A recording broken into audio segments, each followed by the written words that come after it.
Dave. I'd like to say hi to everybody. In a former life, I was an Upland game biologist, but now I am an administrator. Today I wanted to introduce a couple special guests, just highlight a few people that are here today. And first off, Mr. George Klein, who is a member of the Ohio Wildlife Council.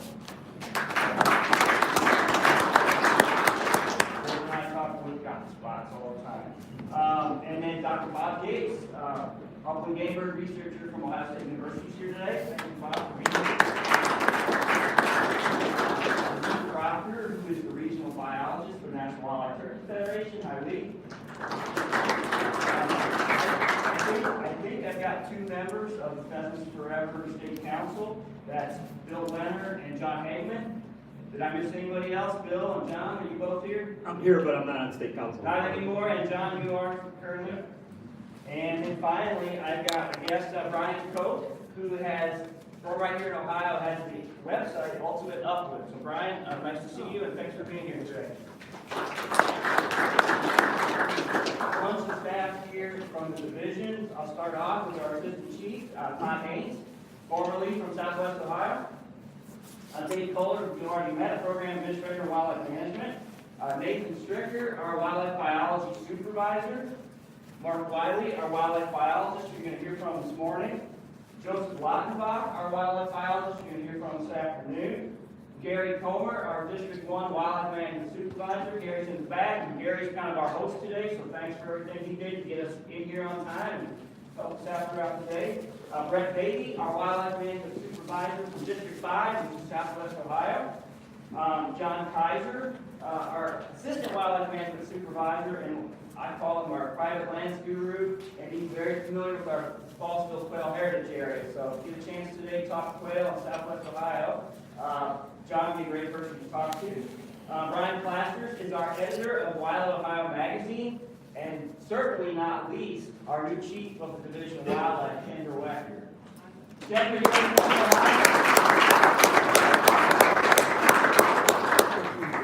morning, Chief.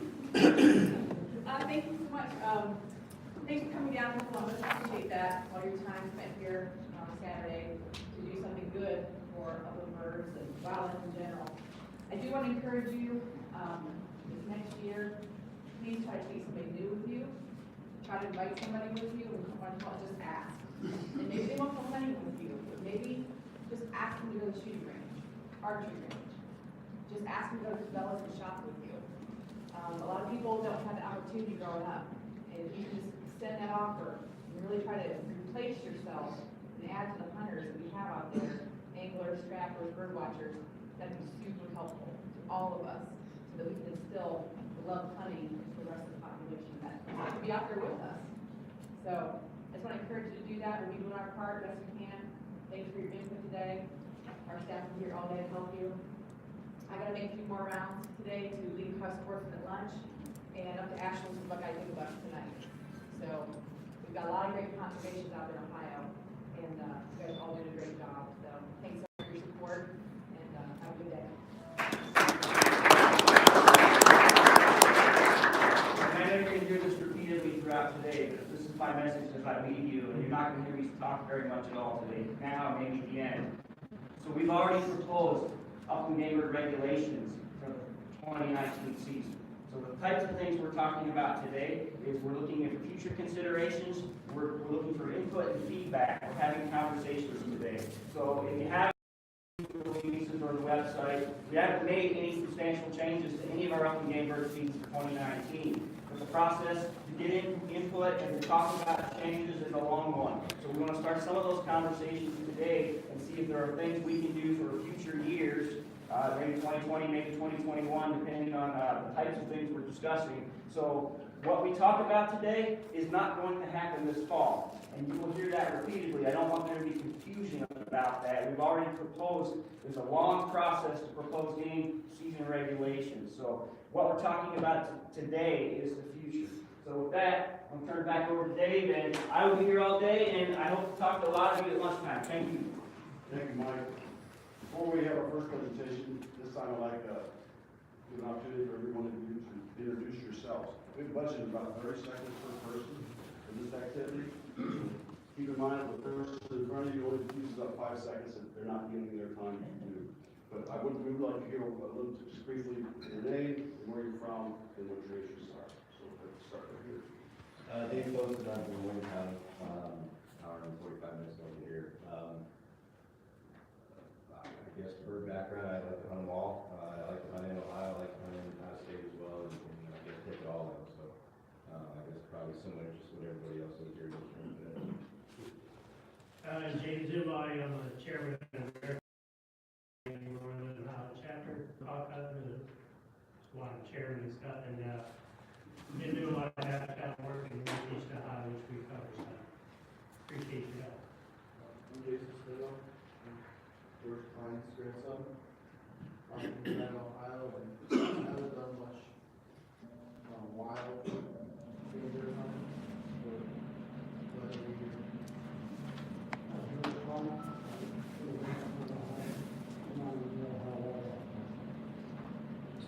John Hageman, I am a 28-year member of the area Old Chapter of Pheasants Forever. On the state council as a legislative liaison and a contributing writer for Ohio Outdoor News and Industrial Register and others. My name is Logan Burris. I am from Perry County, and I have bird law for 20 years as Ohio birds. I grew up in southeastern Ohio, and love to see that come back someday. So also Woodcock hunter, have good records for a long time. That's been put on the season here in Ohio.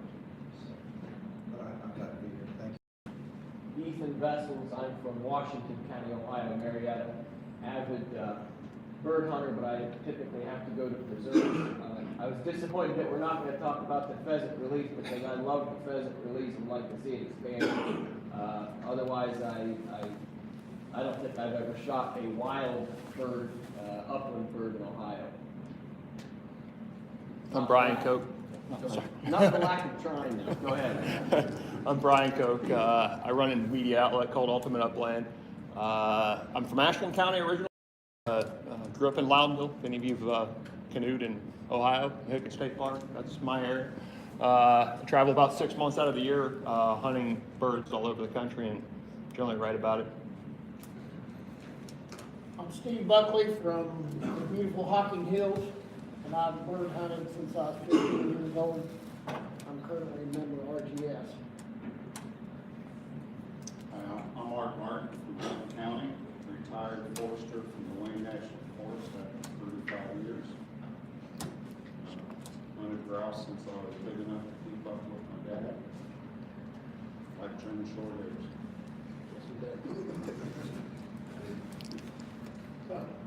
Matt lives over in Mercer County, farm, and then also like to bird hunt, raise droppers, help with youth hunts with Pheasants Forever quite a bit. Travel out west, pheasant hunt every year. Just like to see more, see if it's possible to get wild birds. Nate Carmine, Always County, neighboring into birds in Mercer County. I run a small game farm. I raise pheasants. I have a couple farms in the CRP. These birds I've actually got them to reproduce, so I have a little knowledge of reintroduction. Help these guys out with the youth hunts, which I think are very important in Ohio, and I'm kind of here to hear about. Maybe we can do more of that. I think youth involvement is very important, so that's why I'm here. My name is Randy Mullins. I'm from Scioto County, near Portsmouth. Lifelong bird hunter, make trips out west to hunt every year. Sure would like to see it go back to the way it was 30 years around here, 30 years ago. Just here to see what's going on, maybe offer some insight. Good morning, I'm Pete Armstrong from Claremont County, and I am a grouse and woodcock hunter. I've been doing that for about 30 years in Ohio and traveled to hunt in Pennsylvania and Wisconsin for 20 years. I'm currently the treasurer and habitat chairman for the Gilbert Solomons chapter of the Rough Grouse Society. And there have been a lot of changes in grouse hunting in Ohio in 30 years, and I'm here to see what's going on about that, what can be done for it. My name's Charlie Manning. I'm chapter chairman of the Central Ohio Rough Grouse Society. We're a young chapter trying to get off our feet, so if anybody lives in this area and is interested in being involved, let me know. I'm a rock R guy primarily. I hunt all species of game, but I've got big into rough grouse. I travel all over the eastern half of the country to hunt them. And I would really like to help get them back on capture in Ohio. Thank you. Gretchen Benoff, and Hamilton County, Ohio, also part of the Gilbert Solomons Cincinnati chapter of the Rough Grouse Society. Enjoy hunting all kinds of upland bird and wetland as well. So I just want to do my part in providing habitat for the future generations of hunters.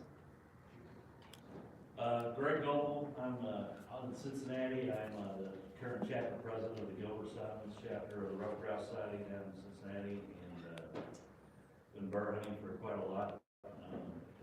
So looking here just to see what I can do to help. I'm Roger Cote from Montgomery County, live just south of Dayton. I've hunted rough grouse and woodcock, both here in Ohio and in the Upper Peninsula for the past 30 years or so now. So I've been around long enough to remember somewhat the good old days, and hope to see some improvement here in Ohio in the future. John Myers, Hamilton County, Cincinnati, just outside. First generation hunter, just trying to get my foot in the door, taking as much as I can. Steve Benson, I'm from Jackson County, lifelong bird hunter. I grew up hunting behind bird dogs with my dad, gunsmith, got a gun shop. I've had the fever for that long, so love grouse, love guns, love English setters. I had 7 English setters. I just buried one a couple weeks ago. I actively grouse hunt in about 4 states. My job allows me to do that. So, I kill way more birds in Michigan, Wisconsin, and Minnesota now than I can in Ohio. I took my son, who just turned 18, grouse hunting last year. He hasn't killed grouse yet. He killed a pile of pheasants and a pile of quail, but he's never killed a grouse last year. We spent about 4 or 5 days pretty hard trying to find one. He missed the one he had an opportunity to shoot. So he's 18, he's never killed a grouse. So I'm disappointed that the state has let this bird get to the point that it's at. I'm disappointed that all the societies that represent all of these birds have let this get to this point. Thank you. Criticize. We have to move on though. I am here to hope and help. Everybody steps up and kicks in, and does their part to improve the habitat and get rid of some of the predators and all the problems that are taking this bird from the top of the state to the bottom of the state. Thank you. My name is Bill Leonard, Ottawa County, member of PFDU, RGS. I mainly hunt grouse in Michigan, and I travel out west. Brett Dillon from Hamilton County, Cincinnati. I just recently got into Upland bird hunting. So, We play with Franklin County, but Columbus here. Never hunted any upland birds. Huge deer hunter, bow hunter, but trying to diversify my hunting and knowledge of wildlife. Earl Griffith, Lincoln County, throughout Northeast Kentucky, where I learned the grouse hunt. I think myself primarily as an exerciser of grouse. Occasionally I get one. Typically every 2 or 3 woodcock a year on a ceremonial basis. Eric Sarkis, Lincoln County, grew up in Allen County. Member of Fairfield County Bird Dog Club. Also, we run the youth event at the Johnstown Youth Pheasants Forever youth event for Fairfield County Bird Dog Club. Spend 3+ weeks a year traveling out of state to hunt love to spend that time in state. Jeff Reinach from Hamilton County, grew up in Hamilton County there. Really involved with Rough Grouse Society in Cincinnati. Spent a couple weeks up north. Spent more that time there. Chris Hubner from Warren County, just looking for increased opportunity in Ohio, so traveling to Iowa, South Dakota, North Dakota. Jason County, Delaware County, been chasing birds for a lot of years, West Virginia, probably to Kansas. Hoping to learn just more about upland game management plans. Happy to be here. I'm Brian Meadows from Logan County. Been chasing upland birds, rock pheasants, scope of them for about 25 years with bird dogs, and just enjoy the opportunity to get out and go on and be here today. Thanks for the invitation. Bob Gates, I'm a displaced South Dakotan, grew up hunting waterfowl and upland game birds there. I've been in Ohio for about 21 years, and just do a lot of research on local game species, and with sort of a view toward promoting those species so that we can keep the hunting tradition alive now and into the future. Ken Chittick, I'm with Western Reserve Land Conservancy. We cover primarily a 19-county area in the northeast quadrant of the state. We're working to engage the hunting and fishing community a little more through our sporting circle program. I'm a member of Mr. Greenbody's lovely Woodcock Society up there as well.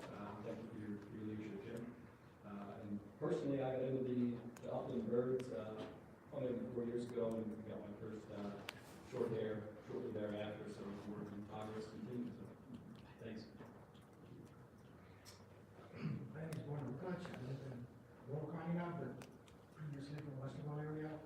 Been hunting upland birds for the last 15, 16 years.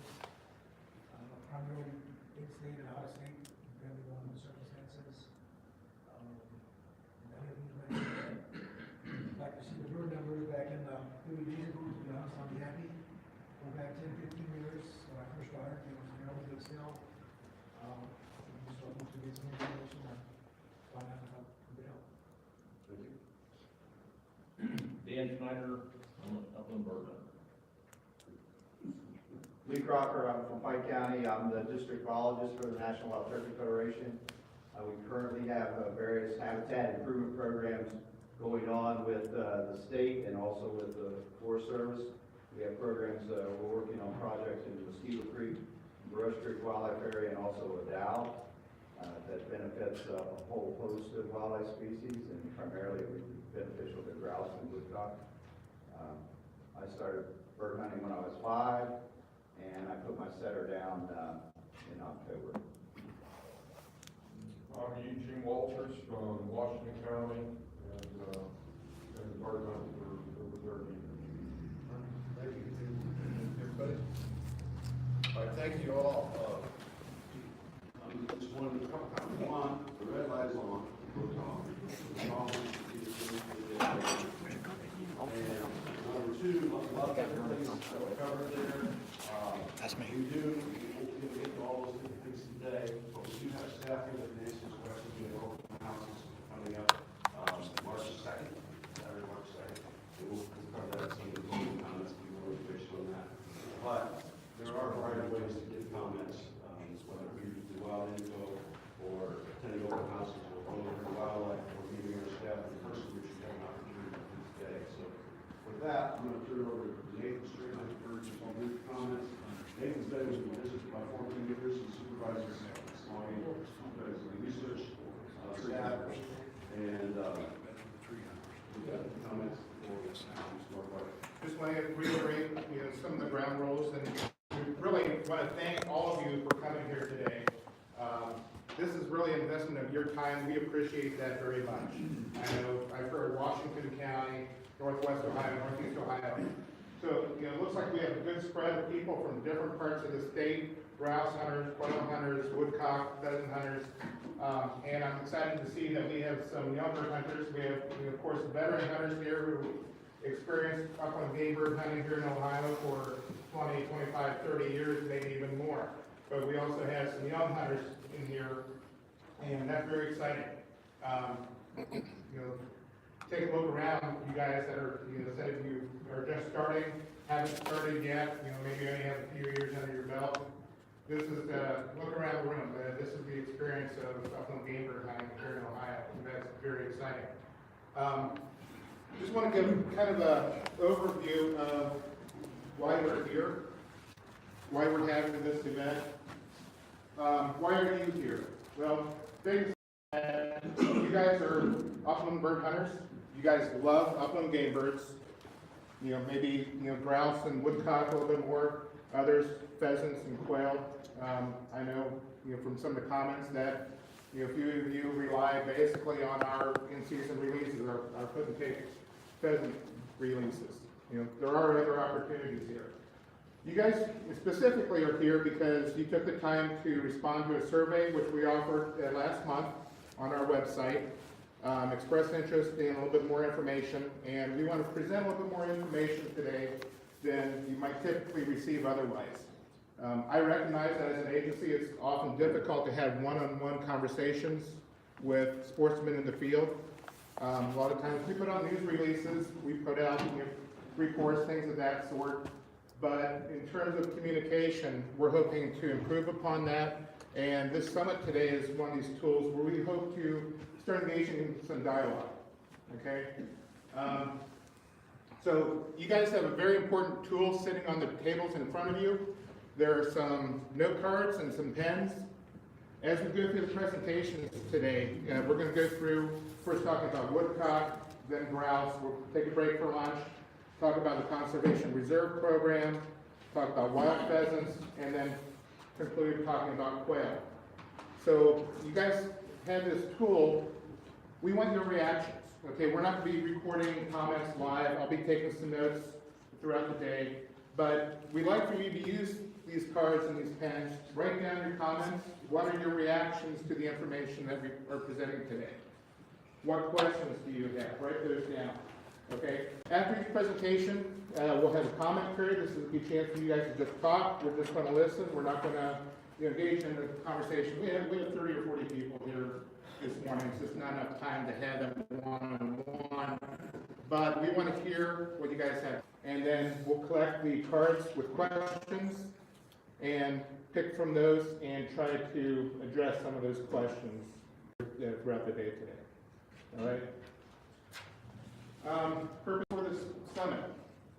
You guys as sportsmen, we want to give you a little bit more detailed information about upland game bird populations. You've been hearing for decades. Numbers are getting lower, numbers are getting lower, numbers are getting lower. We want to talk about that a little bit more. You guys have questions about why that's happening. What are we doing? There's maybe even some misconceptions about what we're doing as an agency, and we hope to give you guys some information about what we've been doing over the last 20, 30 years. And then again, get comments from you as well. We went through some brief introductions. Dave Kohler is moderating the event throughout the day. I've been with the agency for about 14 years. Joseph Lottenbach, we'll be talking about pheasants this afternoon. This morning, Mark Wiley is our forest game bird biologist. He'll be talking about woodcock and rough grouse. So again, we're going to kind of the process. We're going to be giving a presentation about 20, 30 minutes, just depending on the topic. Take some time to hear your comments, address some of the questions you guys have written down on the cards.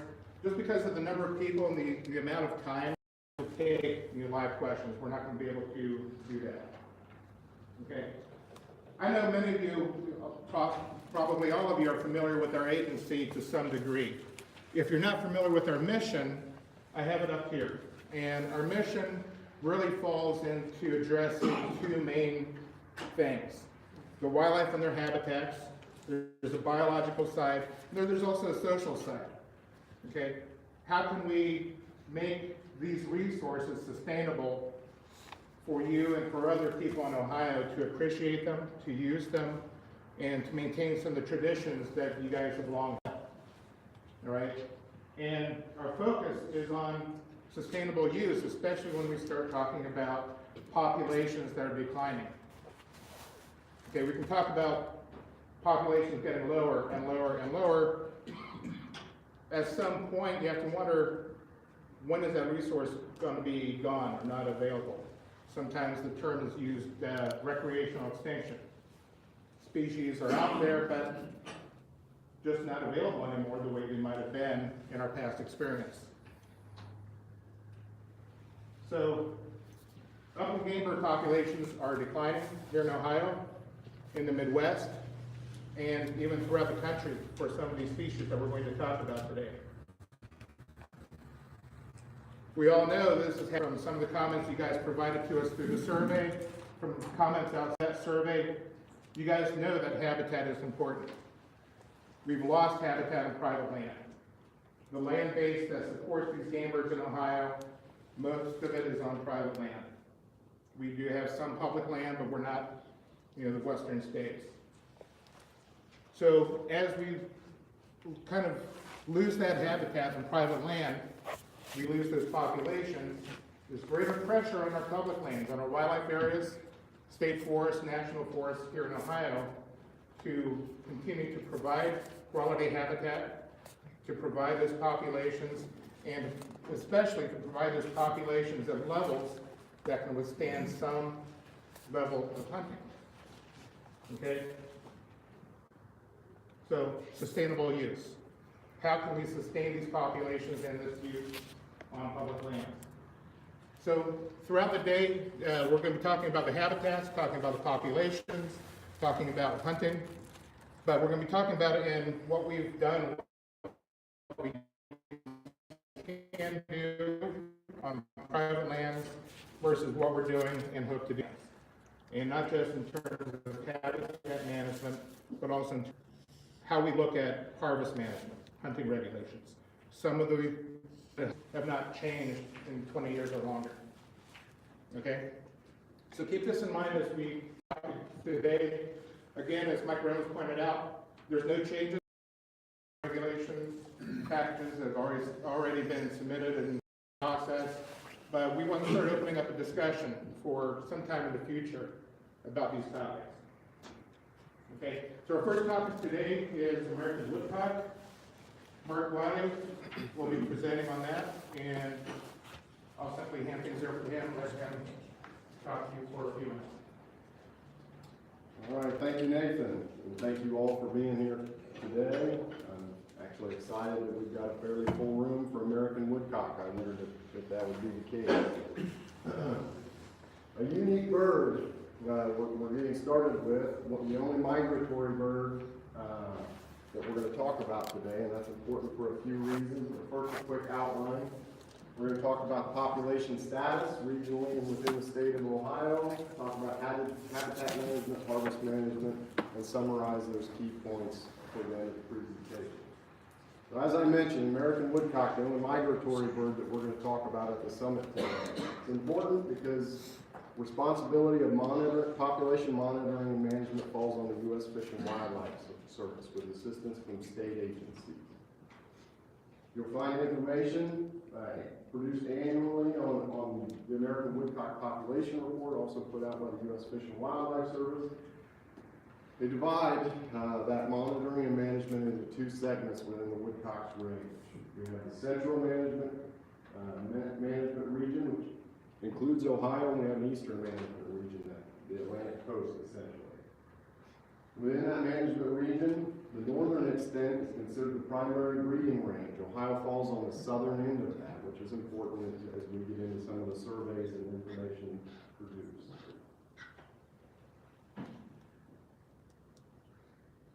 So, the primary population monitoring tool for the American Woodcock is the singing ground survey. It takes advantage of the conspicuous behavior of the male woodcock in the spring. I'm sure you're all very familiar. I don't need to go into the sky dance behavior, coupled with the audible keen.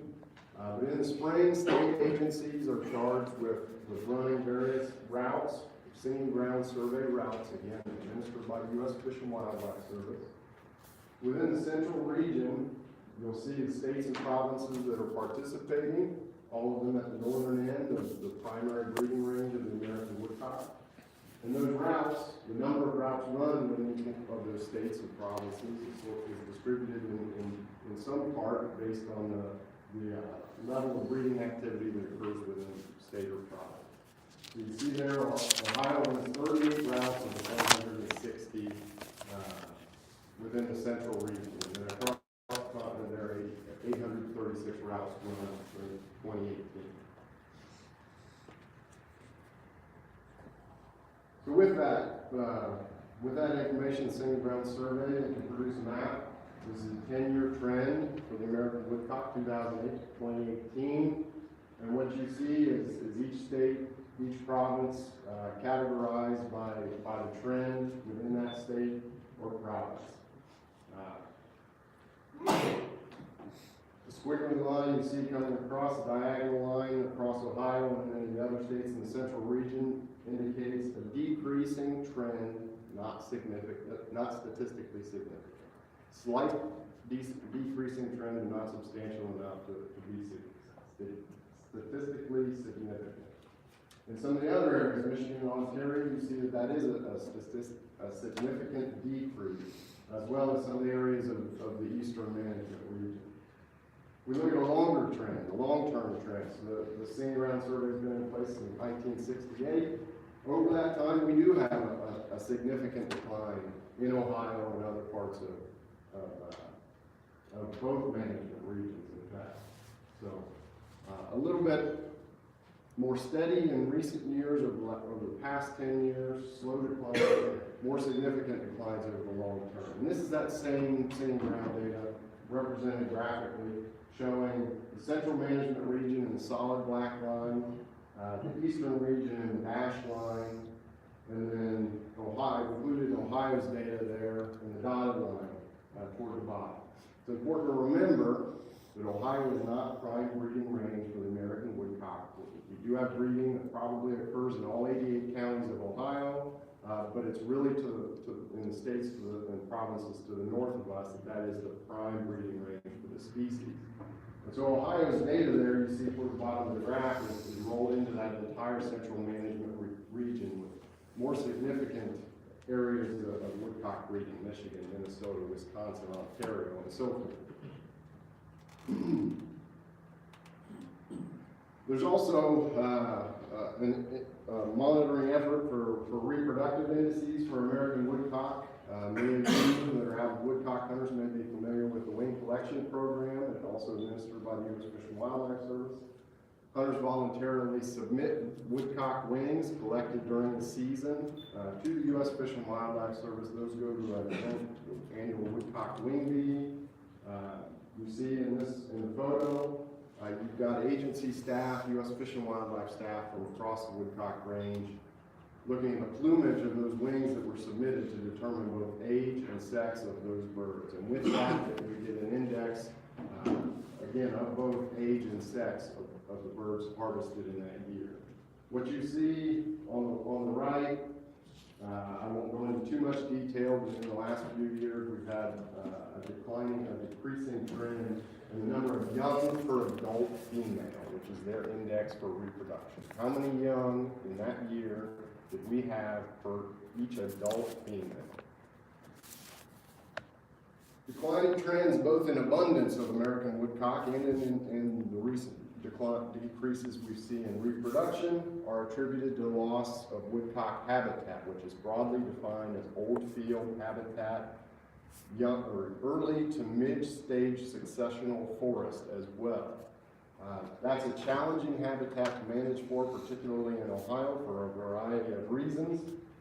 In essence, this mid-stage habitat, which is utilized for woodcock for a variety of purposes. It's foraging area, it's nesting area, it's brood rearing area.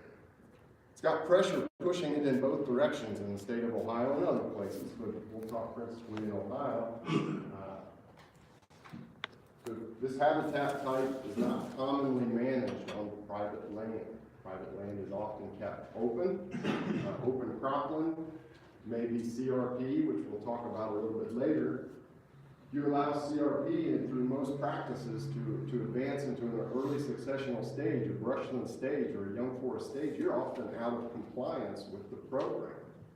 So landowners are often encouraged to keep it at a much earlier stage, a herbaceous stage, which is less useful for American woodcock. Similarly, pressure to the other side of this successional diagram, when you have young forest or brushland habitat without disturbance, you get mature forest. And very mature forest is not excellent woodcock habitat, which I'm sure most of you are familiar with as avid bird hunters and so forth. So very little use within a mature forest, a closed canopy forest. And as I mentioned, there's constant pressure as time goes on for those young, early to mid-successional forest stands to become mature forests, move out of their useful stage for American woodcock. So, some habitat efforts within the state. I did mention that it's a challenging habitat to manage for, but many of you know and you can find those habitats throughout much of the state, particularly on a lot of our public areas. I wanted to highlight some of the efforts that we do have within the state, and it's an incomplete list because Mr. Crocker with NWTF has already included a number that in Northeast Ohio that I did not include here. But we've got members of the Gilbert-Simons chapter here that have worked extensively on Indian Creek and some other wildlife areas, in fact, more recently, to create woodcock habitat and, in essence, take those mature forest stands and set them back into an earlier stage. We've got the Northeast Ohio American Woodcock Society chapter working on some of our wildlife areas in conjunction with our wildlife staff, volunteering time to do the same in Northeast Ohio in a number of areas. We've also got several wildlife areas throughout southern and eastern Ohio that have been part of the American Woodcock Habitat Initiative with WMI, the Wildlife Management Institute. We work with Jeff Herrick in that part of the state. They're represented in an excellent resource for young forest management. A few examples of the habitat work, some of the familiar faces in the room. So work being done by the American Woodcock Society chapter, Grand River Wildlife Area, as I mentioned, just taking mature stands, setting them back to an earlier stage. Similarly, they contributed funds to help purchase some equipment, mulching head for a piece of machinery here to do a little more substantial work in mature forest stands. Did a lot of work done very quickly. And I'm speaking with the chapter president. I heard that machine has been moving around Northeast Ohio quite a bit for a lot of our wildlife areas. So moving out of habitat a little bit and getting into the harvest management. Similar to population monitoring, as I mentioned before, harvest management is in essence in the hands of the U.S. Fish and Wildlife Service. And the state agencies play a role, and we'll talk about what that role is for both of those agencies as we move on. So U.S. Fish and Wildlife Service prescribes final frameworks from which states can select dates, limits, and other options. So we'll go into more detail on that, but just keep that in mind. And those frameworks are necessary to allow recreational harvest at levels compatible with what we see happening in the population. And the timeline there briefly described just for your reference so that we can there was a time where we had to put out a separate set of rules for our migratory birds. You may remember our regulation booklet would come out. It would include our migratory birds, and we'd have to include an insert with that. That timeline has been adjusted so that now we can incorporate the U.S. Fish and Wildlife Service framework selections into our regulation booklet.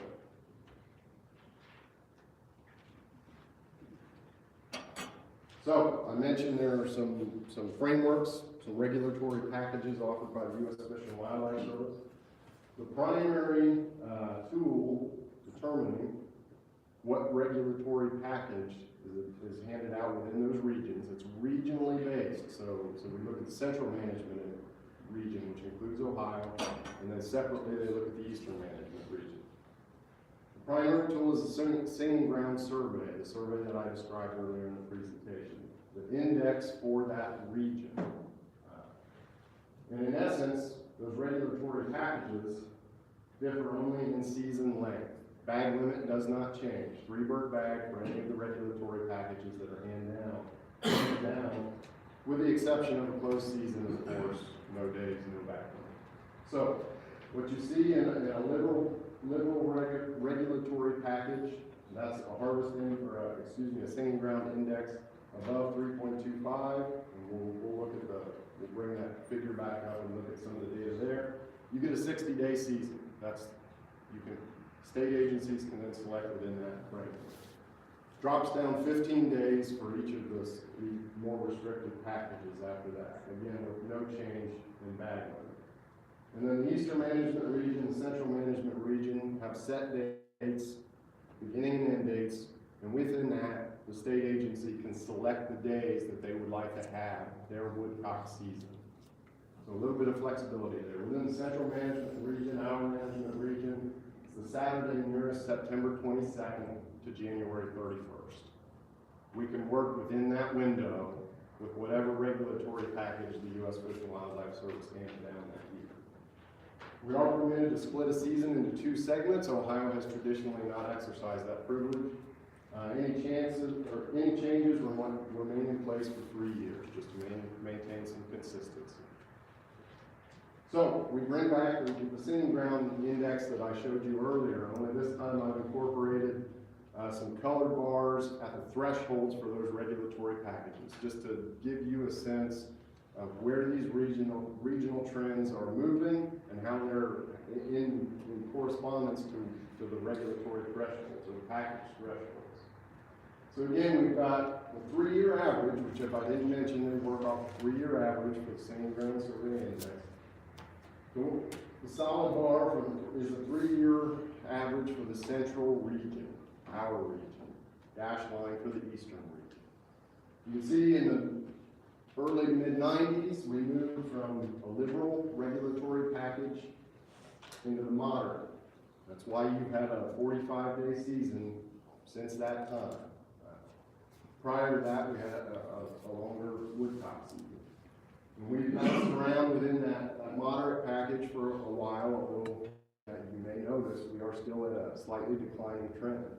And that's a little bit concerning for us, as we're uncertain what will happen in future years. If we continue that trend, we are at some point going to hit that restricted threshold, and decisions will have to be made about where we lose those 15 days of our woodcock season.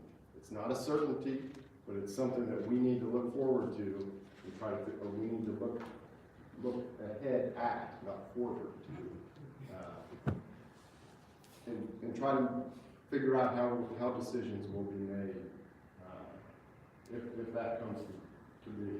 So, one of the ways we can collect some data on how that decision, or such a decision, could be made, we have a Woodcock Diary program. These are volunteer woodcock hunters within the state. Many of you are in the room today. I appreciate your help with this program, your participation in it. We have roughly 70 to 80 cooperators. Not all hunt woodcock every year. Not all get their diaries turned back into me, but we've got about 30 to 40 each year that provide some information for the program. In essence, they get this diary card online. It's an email invitation. They click a link. They can enter their hunts, close it, come back to it later, and see their information saved. Got the date of the hunt, county hunted, the hours they hunted that day, the number of woodcock they flushed, the number they harvested, and the type of land they were hunting on. Basic information to classify them, gather some information on that hunt, that individual day. With that, I put on an annual report. I've left that information off here today, but those are available on our website, or get a hold of me. Sometime today, I'll get you all the reports you want to read for individual years, individual seasons, what was the flush rate that season, what were the various summary statistics. What you're looking at here is a combination of the 2015 to 2018 season. So every day of the year, every calendar day, this is the average flush rate for that day. You see a lot of variation in this data, and in part, that's just the way that I've summarized it. There's some statistical actions we can take to sort of clean this up a little bit, get a better idea of what the trend through time is. Another unique event, I don't know how many of you hunted in 2018, we had a very, very early flight this year. I mean, right out of the gate, we had tremendous bird numbers, tremendous flush numbers, right at October 12, October 13 opening date. I can't remember exactly when that happened. So, this, despite very early in the year, is largely from this year. And this is one of the reasons it's important that we're collecting this data for a number of years, well ahead of any possible regulatory package change. We'll start to see an average develop, and those sort of somewhat, those late years, we have those early years, we'll see those sort of get cleaned up in the average through time. But in general, I should mention, flush rates, very good for American woodcock. One of the best opportunities for the upland bird hunter in the state, hands down, in terms of number of birds flushed and opportunities to harvest birds.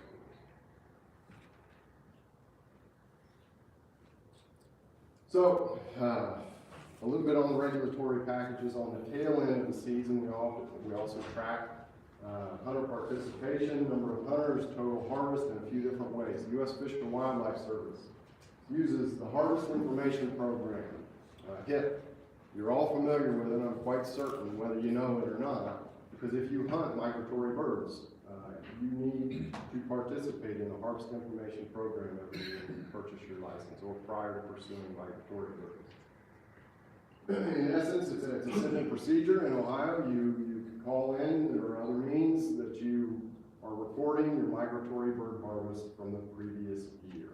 You would have to do the same thing hunting in a different state. You need to participate in the Harvest Information Program in each state that you're pursuing migratory birds.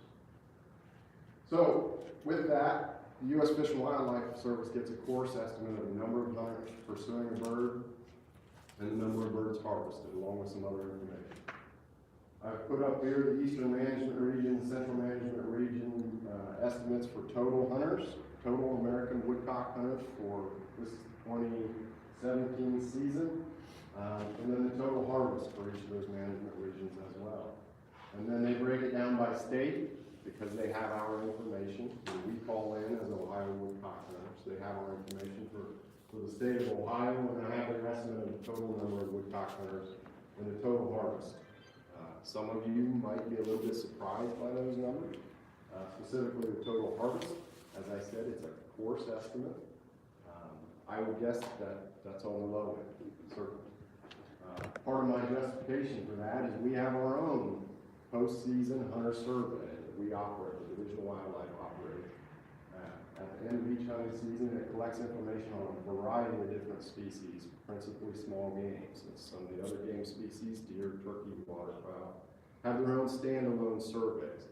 So we have the Ohio Hunter Questionnaire. It goes out to a random selection of licensed buyers at the end of the year, several thousand. And we ask what those people hunt, and then ask follow-up questions for each of the species that they check that they hunt. So if you check you receive the survey, you check American woodcock, we ask a set of follow-up questions about your experience hunting American woodcock in Ohio. So with that, we have an idea of the proportion of Ohio hunters that are pursuing the species. We can apply that to our total number of licensed buyers. We can get an estimate of the total number of hunters we think are pursuing that species. So in the last season, 2017 season, we estimated there were 3,100 American woodcock hunters in the state. They spent an average of 4.2 days afield, slightly more than was estimated in the TIP survey, 2.6. And harvested, those hunters that responded to our survey harvested 1.3 woodcock this season. Total harvest estimate of 4,000 birds, 10 times what HIP estimates. Discrepancies there are likely due to the differences in the survey, probably not worth getting too hung up. We also do ask the type of land that the hunters were pursuing birds on, 21% hunted private only. Again, this is American woodcock hunters. 62% hunted public only. that's a standout among a lot of our game bird species. American woodcock hunters in Ohio are dependent on public land opportunities. And then roughly 17% of our American woodcock hunters hunt in a combination of public and private land. Interestingly, among those public land hunters, the vast majority are hunting our wildlife areas, substantially less on state forests and national forests.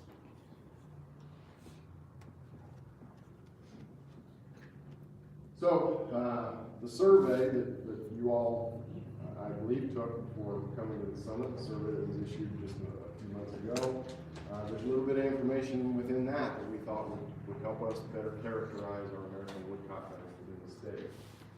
Specifically, which best describes the woodcock hunting activity. We've long suspected that there's probably a contributing factor to the number of woodcock hunters that we estimate in the state. There's probably a substantial number of our hunters that are pursuing other game species. They encounter woodcock, take them opportunistically. And then think about how those individuals probably answer a question to a hunter survey. Are they a woodcock hunter? Yes or no? We probably have hunters that fall on both sides of that response. I'm a rabbit hunter, but if I see one, I might take it. So, 50%, 50-50, right down the middle, identify themselves as a person that makes dedicated trips afield in Ohio to take woodcock. And then the other half says, I'll take woodcock, but it's generally in pursuit of other species. That's falls largely in line with what we anticipated. So, we talked a little bit about the timing of the season, how we can use diary information to inform that. We can also go directly to you and ask you what you want. What would be the options that you would be interested in? And this is something that we could exercise in the future if a regulatory package were to change. And we will have the time to see that. So we did ask within the summit, you probably remember, in my opinion, the woodcock season should remain the same, open earlier, open later. The vast majority, 56% of respondents to the recent survey said they're happy with the timing of the current woodcock season. Small percentages, 10% felt it could be earlier. They'd like to see it earlier. Just shy of 20% felt like it should be a little bit later. And then 15% were just unsure.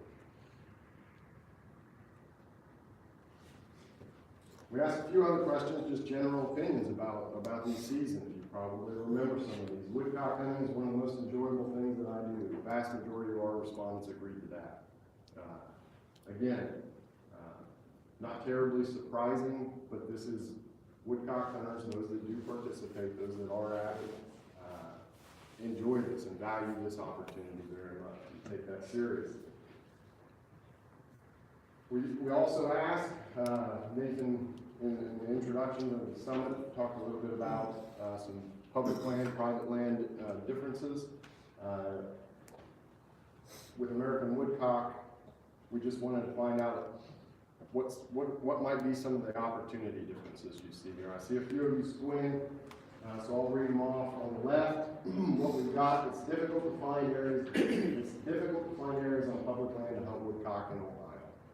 Just a general question about, how difficult is it? How much trouble are you having finding places to pursue the species? The bars in green, if I didn't mention before, are people in agreement.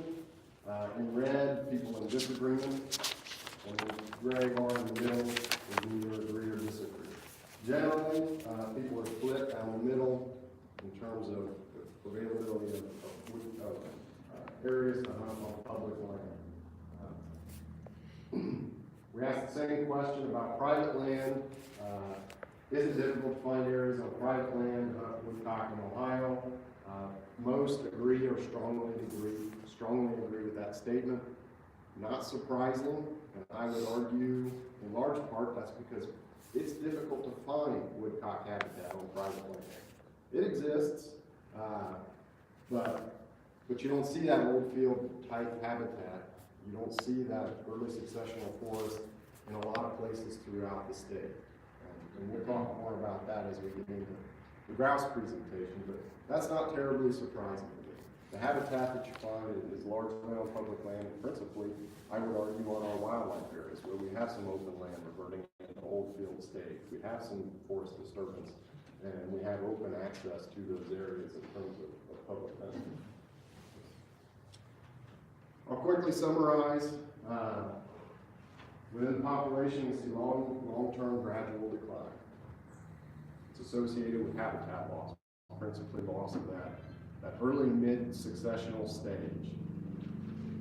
Management of that habitat is difficult for a lot of reasons, but it's important. It's important to woodcock hunters.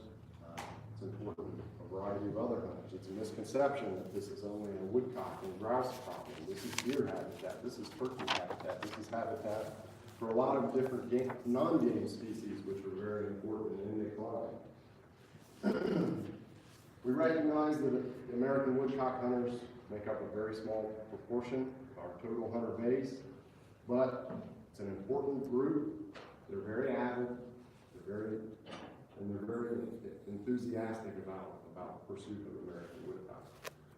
We also recognize state wildlife areas are very important, much more so than I think any other species that I include on our survey. The vast majority of our American woodcock hunters are utilizing the state wildlife areas. We will see those high proportions in other species.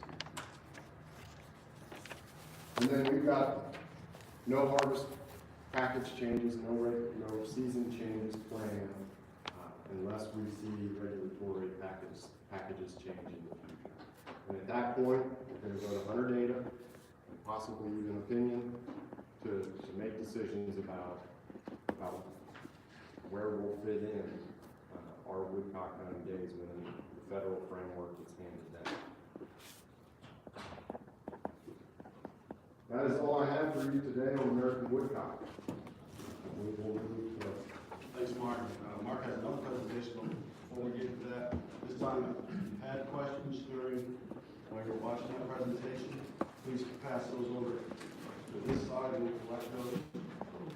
This side will collect those comments, those questions. And while we're collecting those, Got 2 labs in the well. Oh, I got a lab as well. Where'd you get yours? New Mexico.